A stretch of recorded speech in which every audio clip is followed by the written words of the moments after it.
Hi, this is Robert Kiyosaki, and you're listening to Capital Hacking. This is the most important thing you can listen to today.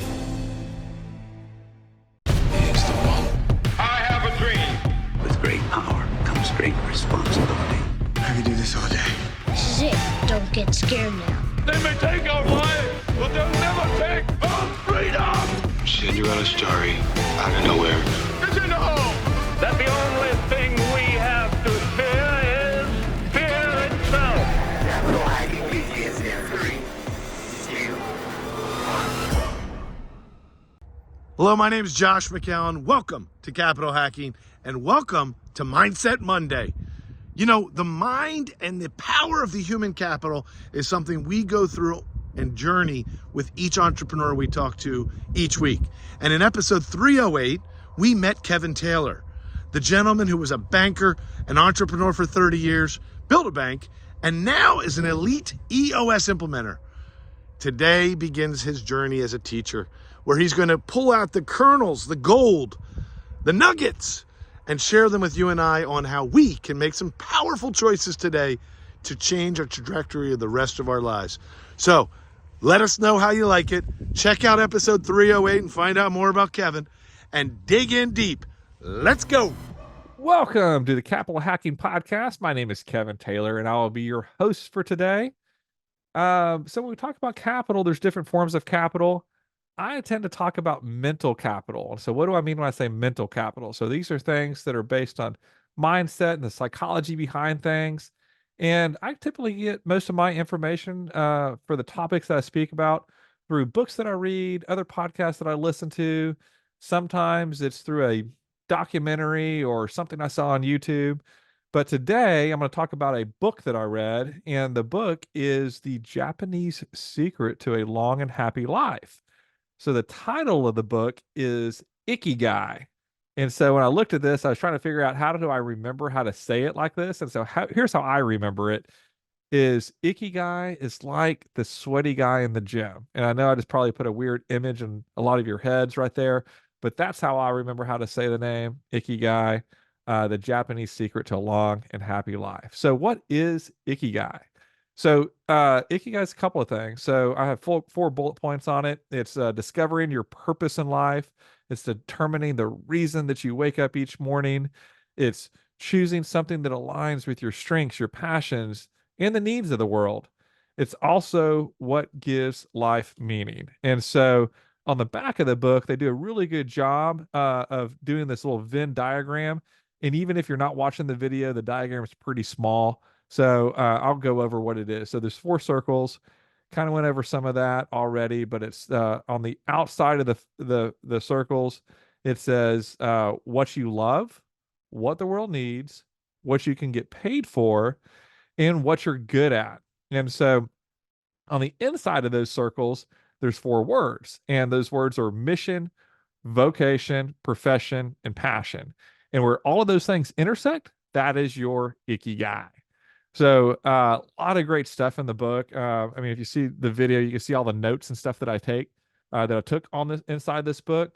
And so I'm going to go over kind of the highlights on it. And when I'm done, if the things resonates with you, I'd encourage you to pick up the book. But here's what I got. So there's 23 things that I'm going to discuss and some of the bullet points behind each of those things. So here we go. First one is you and I have an Ikigai. And there's a flame inside of you that gives your life meaning and purpose. Everyone's Ikigai is different and unique. It takes patience and time to find one. And your life's mission is to discover what your Ikigai is. Number 2 is stimulate your mind. Your brain needs a lot of stimulation to stay in shape. It's a muscle just like the muscles you work out when you go to the gym and you see that Ikigai. Now, so stimulate your mind. Your brain needs a lot of stimulation to stay in shape. Once you develop a habit, your brain will not need as much mental energy to perform that task. And that is why it's important to, confront the brain with new information and stimulation. Number 3 is to challenge yourself just enough. The best way to stimulate your mind is to expose yourself to change. Create a new challenge or project for yourself. Step outside of your comfort zone, but not too challenging where you're going to be too overwhelmed and give up easily. The 4th thing is your mind and your body are connected. So your mind and body are one. If you neglect one, the other will suffer. And so the Japanese say, fill your belly to 80%, where you only eat until you're satisfied, not overly stuffed. Eat a variety of whole foods and foods that are nutrient dense. The fifth thing I got was move your body. So movement is important when it comes to your well-being and longevity. So you don't have to work out intensely or go to the gym to incorporate the movement. It's simple things like going for a walk. Walking every day could be enough. And so the idea is to have movement in your daily life to keep your body's natural regularity. Number 6 is managing stress. So managing stress plays a role in your vitality. So stress in moderation is good. It actually helps you overcome challenges, but having prolonged stress can wear you down. So it can wear down the body much faster over a period of time. It can affect memory and inhibit certain hormones. Number 7 is mindfulness. And so mindfulness is a way that you can reduce stress and practicing mindfulness. So focusing on the self, which is noticing your responses, even if they are by habit, in order to be fully aware of them.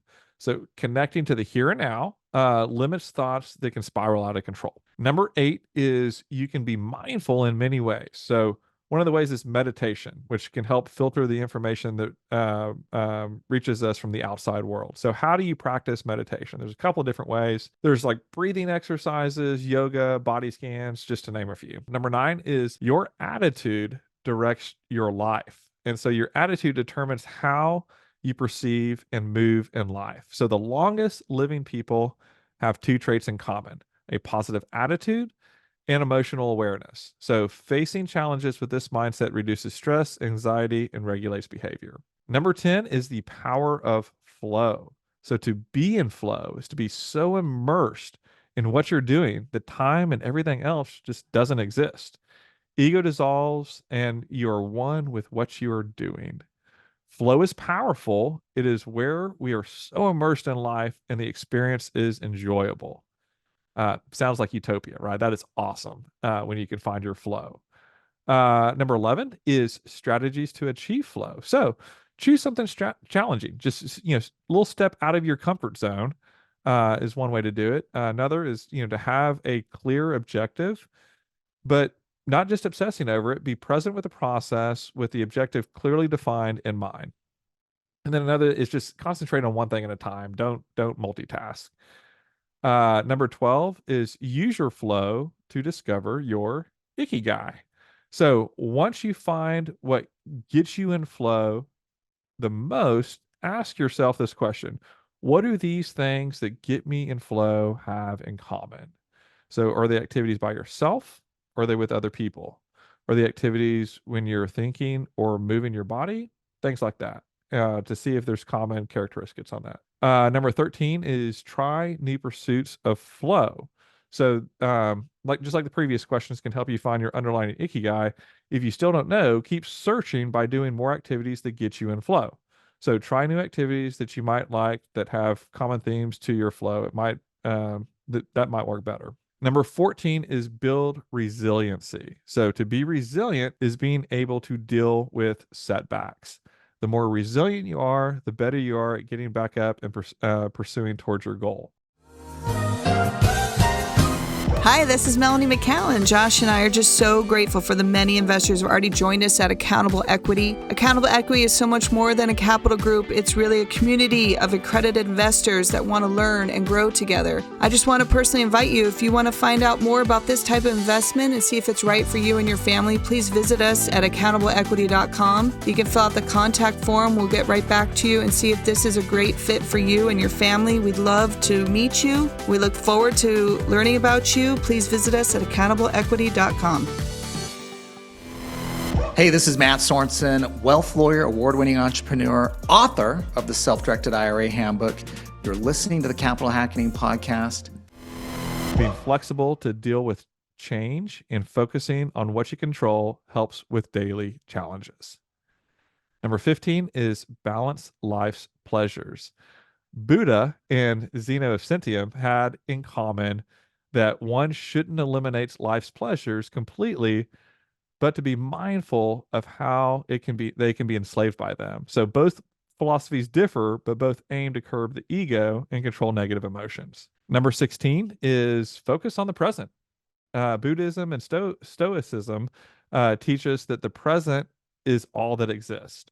So instead of thinking about the future or the past, we should instead appreciate the here and now. By being present, we can also appreciate the moment and reflect on impermanence around us, which leads me to number 17 is remember impermanence.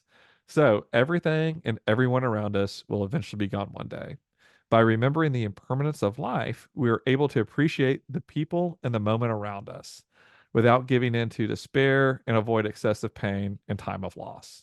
Number 18 is a word I love to say just because it's fun. It is wabi-sabi.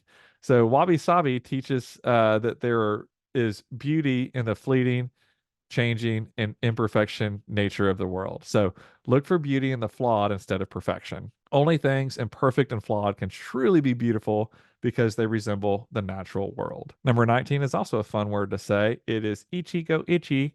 And ichigo-ichi translates to this moment exists only now and won't come again. Every moment is unique and will not come again. We should enjoy the present and each moment that life brings us. Number 20 is beyond resilience, which is anti-fragility. So anti-fragility is beyond robustness and resilience.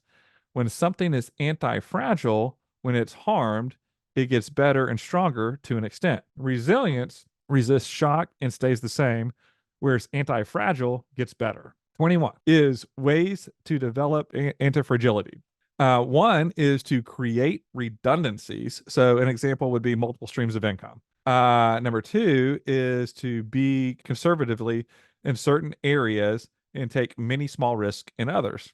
Number 3 is to get rid of things that make you fragile. So avoid things like toxic people and gradually pay off debt. Number 24 is follow your internal compass. Our intuition and curiosity are powerful internal compasses that help us to our Ikigai. Do things that bring you joy. Follow your curiosity. Keep busy doing things that give you meaning and happiness. It doesn't all have to be big. And then the final one, number 23, just follow your Ikigai. There's a passion inside of you, a unique talent that gives your days meaning.